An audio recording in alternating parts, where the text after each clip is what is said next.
न्यायपालिका।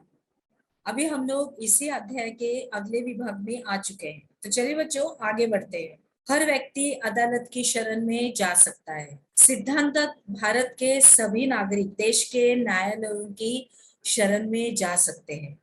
इसका अर्थ यह है कि प्रत्येक नागरिक को अदालत के माध्यम से न्याय मांगने का अधिकार है। जैसा कि आपने पीछे पढ़ा है कि न्यायालय हमारे मौलिक अधिकारों की रक्षा में बहुत ही महत्वपूर्ण भूमिका निभाते हैं।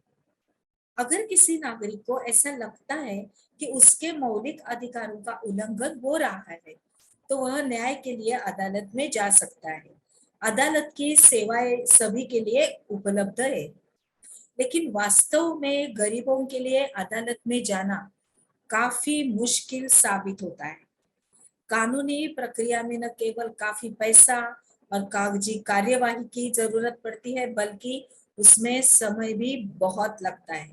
अगर कोई गरीब आदमी पढ़ना लिखना नहीं जानता और उसका पूरा परिवार दिहाड़ी मजदूरी से चलता है, तो अदालत में जाने और इंसाफ पाने की उम्मीद उसके लिए मुश्किल हो सकती है। यहाँ पर हम लोग कुछ मजदूर भाइयों को देख रहे हैं जो कुछ काम कर रहे हैं। यहाँ पे कुछ महिलाएं दिख रही है जो कुछ आंदोलन कर रही है। आगे बढ़ते हैं।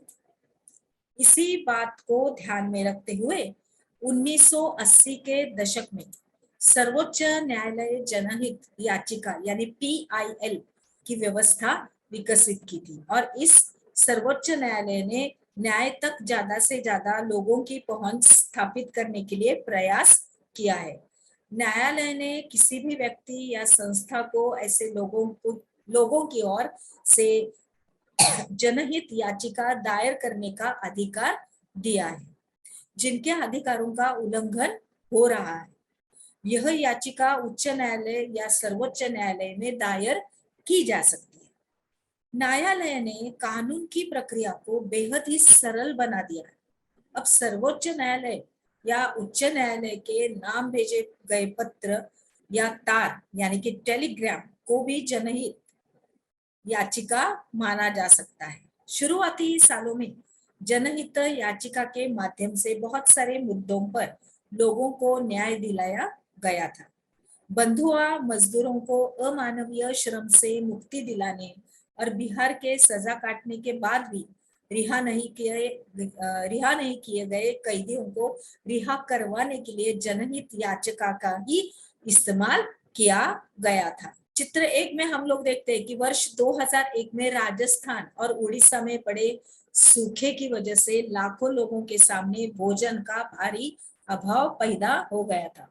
अभी बच्चों ये जो मैं पढ़ रही हूँ ये आपने आपने हमारे जो पाठ्य पुस्तक है उसके अंदर ये चित्र दिए गए हैं, और जो जानकारी है वो यहाँ मैं पढ़ूंगी, वैसे ही आप अपने पाठ्य पुस्तक में ये देखिए। चित्र 2, सरकारी गोदाम अनाज से भरे पड़े थे।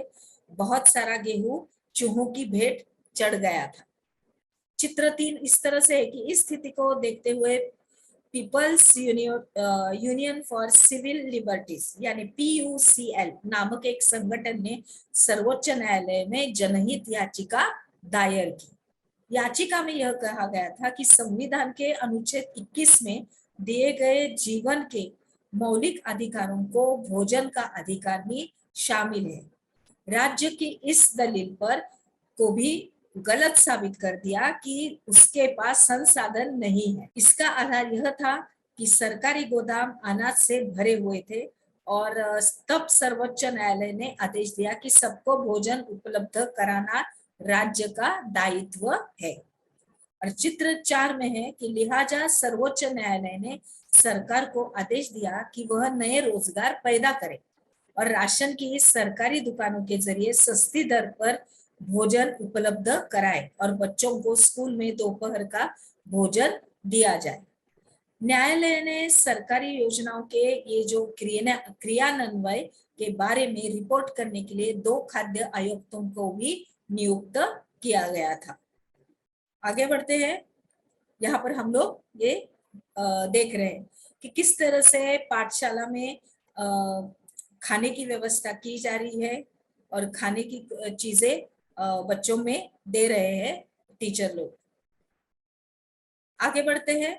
हमने क्या सीखा, इसके अंतर्गत बच्चों आपको हर व्यक्ति अदालत की शरण में जा सकते हैं क्या, इस प्रश्न का उत्तर आपको अपनी नोटबुक में लिखना है।